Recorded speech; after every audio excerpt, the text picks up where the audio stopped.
Soy el padre Gonzalo Ruiz, misionero en Ponzano Romano, Italia. Evangelio del día 5 de julio de 2023, del Evangelio según San Mateo.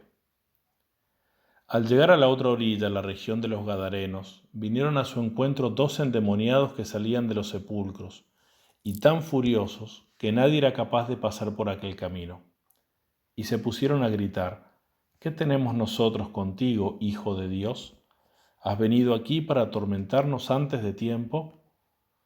Había allí a cierta distancia una gran piara de puercos paciendo, y le suplicaban los demonios: Si nos echas, mándanos a esa piara de puercos.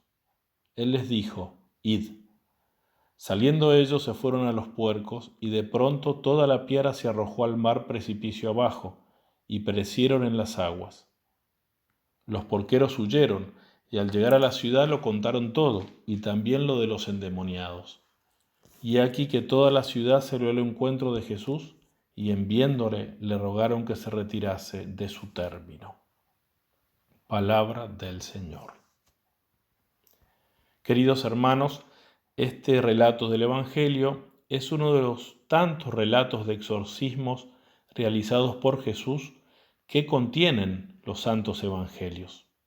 Este particularmente está también en los paralelos de los evangelios de San Marco y de San Lucas. Hemos leído la versión de San Mateo. Y en los otros dos evangelios tiene muchos más detalles, y en los 3 evangelios tiene ciertamente algunas características singulares.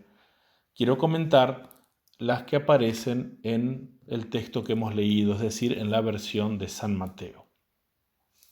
Lo primero que quiero hacer notar es la pregunta que le hacen los demonios a Jesús: ¿Has venido para atormentarnos? Es decir, la presencia de Jesús es un tormento para los demonios. Y nos podemos preguntar por qué. Bueno, son varios los motivos. Primero, porque los demonios son muy soberbios. Ellos no soportan que Dios sea más grande que ellos. De hecho, la rebelión de Lucifer fue justamente por no querer servir a Dios, por hacerse igual a Dios. Es decir, se declaró autónomo e independiente de Dios. No te serviré. Sin embargo, el demonio, como es una criatura, tiene que someterse a Dios. Dista infinitamente de Dios, que es el Creador y en cuya mano está toda la creación.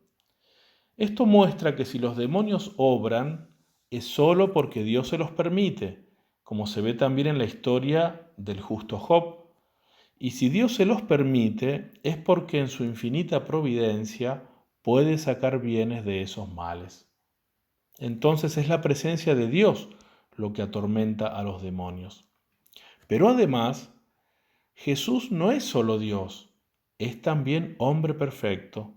Y entonces los demonios tienen que someterse a un hombre, a una criatura corporal, que de suyo debería ser inferior a ellos, porque ellos son seres puramente espirituales, seres superiores.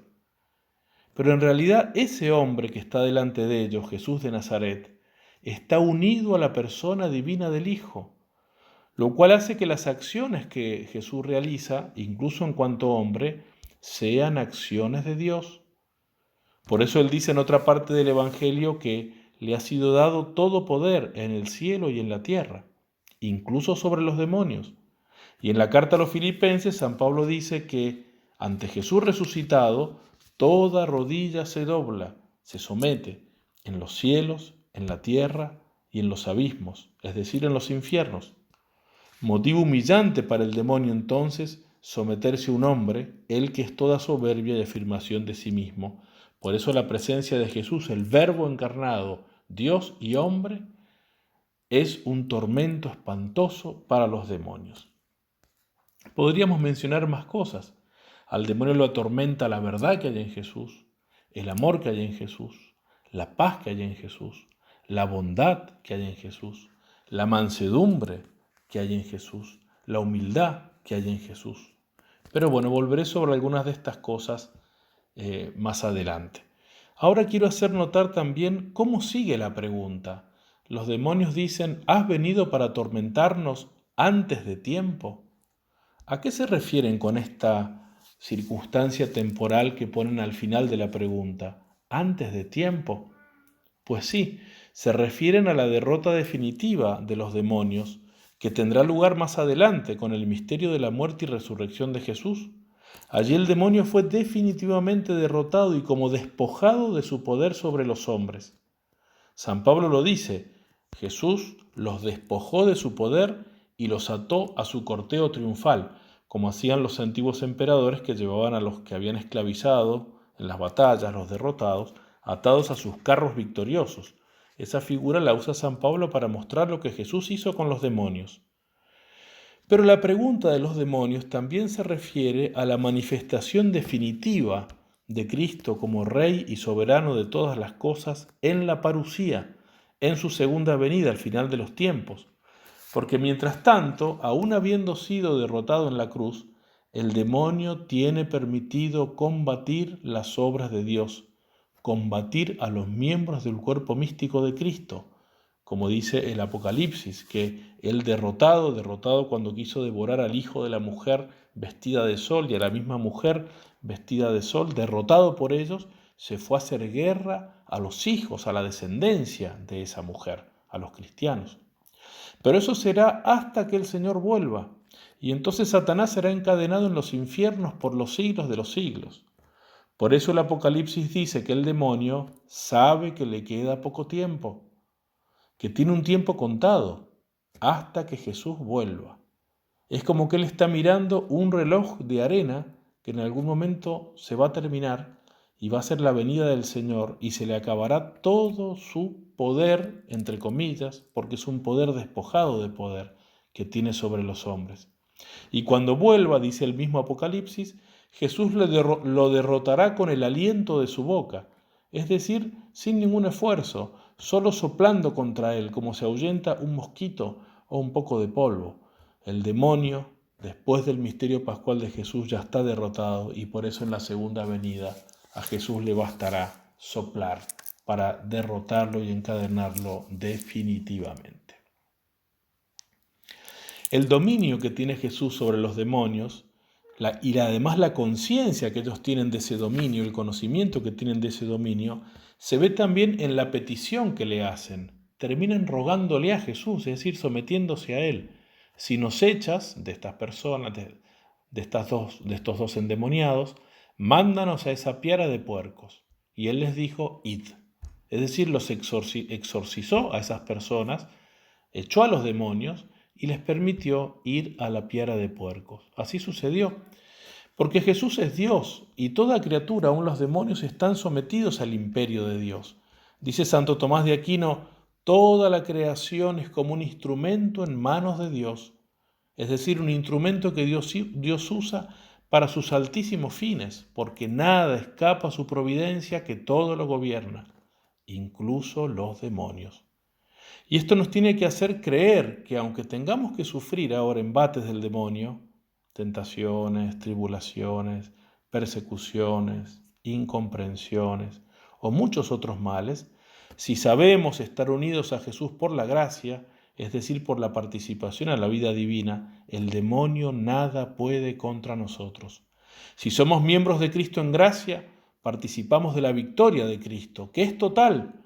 Somos más que vencedores, como dice San Pablo en la carta a los Romanos. No tenemos nada que temer. Tenemos que hacer nuestras las palabras del Salmo 22. El Señor es mi pastor, nada me falta. Aunque cruce por oscuras quebradas, ningún mal temeré. Me siento seguro, Señor, porque tú estás conmigo. Finalmente, una última reflexión. Jesús, durante su vida terrena, enfrentó a los demonios cara a cara. En esto sigo a un exégeta alemán, Heinrich Schlier. Y los derrotó con las armas que son los opuestos de lo que el demonio es. El demonio es todo soberbia, autonomía de Dios, autoafirmación de sí mismo, desobediencia, egoísmo al máximo nivel. El demonio es odio, es rabia, es homicida, es confusión, es mentiroso y es padre de la mentira. Y podríamos seguir enumerando sus atributos. Jesús lo derrotó con los opuestos a todas estas realidades, con la humildad, que se ve en la encarnación, anonadándose, dice San Pablo, en su vida pobre, sencilla, en su pobreza, en su muerte en la cruz, tremenda humillación. Lo derrotó además con la obediencia, hasta la muerte y muerte de cruz, al demonio que lo que no quería es obedecer. Jesús obedeciendo, haciéndose obediente a sus padres, a los que estaba sometido, incluso haciéndose obediente a los soldados y a los que los maltrataron durante toda su pasión, y principalmente haciéndose obediente a su Padre, lo derrotó completamente. Lo derrotó con el máximo amor, el que llega a dar la vida por los amigos. Y así Jesús es verdaderamente para nosotros todo lo opuesto de lo que es el demonio. Es luz y no confusión. Yo soy la luz del mundo. Es el camino, es la verdad y es la vida. ¿Y cómo lo derrota entonces al demonio un cristiano? ¿Cómo se hace partícipe de la victoria de Jesucristo? Pues bien, teniendo el alma en gracia, pero además usando esas mismas armas, es decir, la humildad contra la que el diablo nada puede, la obediencia que derrota toda rebeldía, con el máximo amor a Dios y a los hermanos, hasta dar la vida por ellos, como nos exhorta San Juan, dejándose iluminar por esa luz que es Cristo, que dice: el que me sigue no caminará en tinieblas, sino que tendrá la luz de la vida, y tomándolo a Él como camino que hay que seguir, como verdad que hay que creer, como vida que hay que vivir. Queridos hermanos, nada temamos entonces, contemplemos cómo Jesús, sin ningún esfuerzo, porque es Dios omnipotente, derrota y exorciza a los demonios. Como dice San Pablo, si Dios está contra nosotros, si Dios está con nosotros, ¿quién podrá contra nosotros? Pero la condición es esa, estar unidos a Él, estar con Él, o en palabras del mismo Jesús, permanecer en Él. Nos ayude María Santísima, en la que el demonio no tuvo parte alguna, la purísima, la inmaculada, aquella que se llamó a sí misma sierva del Señor, y en la que el Señor hizo obras grandes, justamente porque miró su humildad.